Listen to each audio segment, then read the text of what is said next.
Bago tayo magpatuloy sa video ko ngayon ay shoutout muna sa isa nating kababayan na si Christian Santo Domingo. At good luck kabayan sa exam mo sa March 13. Ang video ko ngayon ay tungkol sa isa nating kababayan na nag-request na kung paano daw nagsiselect o kung paano ang ginagawa ng mga employer dito para pumili ng EPS worker na manggagaling sa Pilipinas.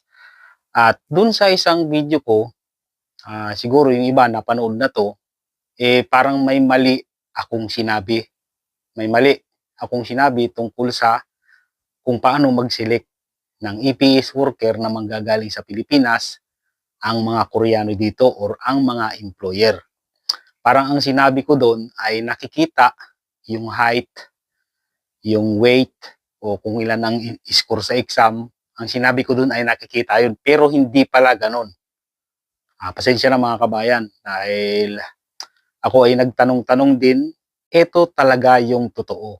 Ito yung katotohanan kung paano pumipili or kung paano nagsiselect ng EPS worker na manggagaling sa Pilipinas ang mga Koreano dito sa South Korea.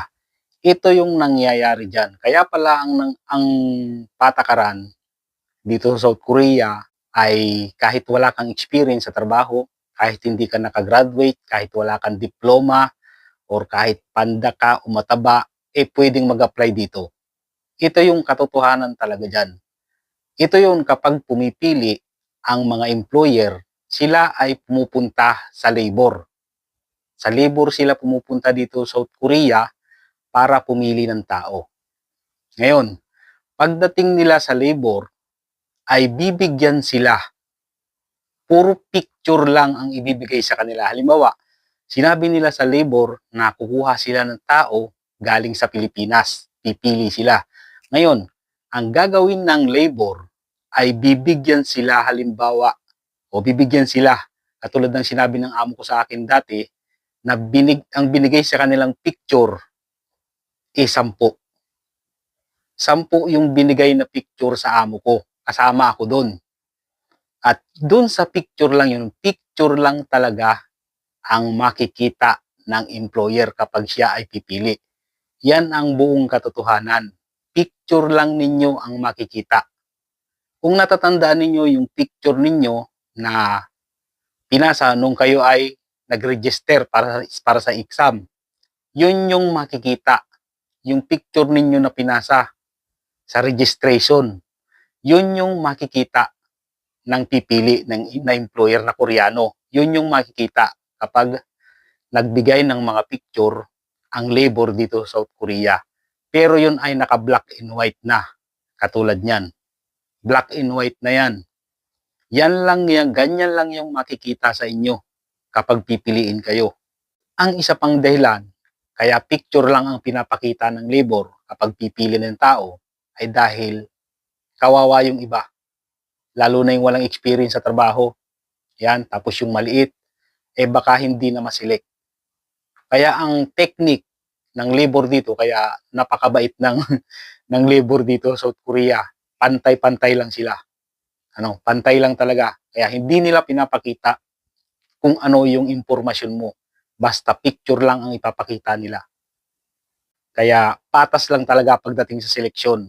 Hindi makikita ng employer kung ikaw ay payat, kung kayo mataba, kung ikaw ay matanda na, kung ikaw ay 40 years old na, mataas ang score sa exam, mababa ang score sa exam, ay hindi yan makikita. Kaya patas lang talaga ang laban pagdating sa seleksyon. Mukha lang talaga yung makikita ninyo. Diyan malalaman, siyempre, sabagay naka-black and white naman yung picture ninyo, diyan makikita ng employer kung ikaw ay pangit o gwapo, kung maganda, di ba?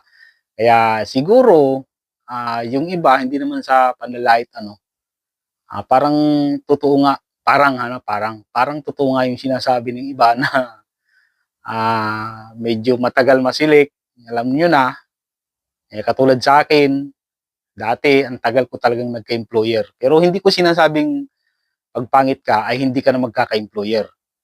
Lalong-lalo na sa mga lalaki, ay huwag kayong mag-alala. At halos lahat ng lalaki ay makakalis. Merong matatagalan nga lang. Katulad ng sa akin, inabot ako ng 1 year and 3 months bago nagka-employer. At yun na nga, Kapag pupunta ang employer sa labor para kumuha ng tao na APS worker na manggagaling sa Pilipinas, pagpunta niya ng labor, bibigyan siya ng 10 picture o 5. Halimbawa, palagay natin 10, binigyan siya ng 10 picture at halimbawa ang kukunin niyang tao ay isa o dalawa, ay siyempre pipili lang siya ng isang tao o dalawa. Naka-black and white yun. Black and white lang ang makikita sa inyo na picture. Kapag nakapili na ang employer, ay saka pa lang siya, halimbawa napili na ako, na-select ako, saka pa lang sa kanya ibibigay ng labor yung totoong impormasyon ko. Katulad niyan. Pagkatapos mag-select, saka pa lang niya makikita kung ano ang height, kung ano ang weight, kung mataas ang score sa exam, kung matanda na or 40 years old na, doon pa lang niya makikita pagkatapos niyang pumili. Kaya mautak din yung labor dito. Kasi nga, ang iniisip ng labor dito, baka yung iba na pangit ang record o halimbawa na lang na walang experience sa trabaho, ay baka hindi na masilik. Ano? Kaya ganun ang ginagawa ng labor dito. Para patas ang laban. Para lahat kayo ay magka-employer, lalo na pag lalaki. Ito yung isang dahilan. Kaya yung mga nakakansilan ng employer ay nagkaka-employer din agad.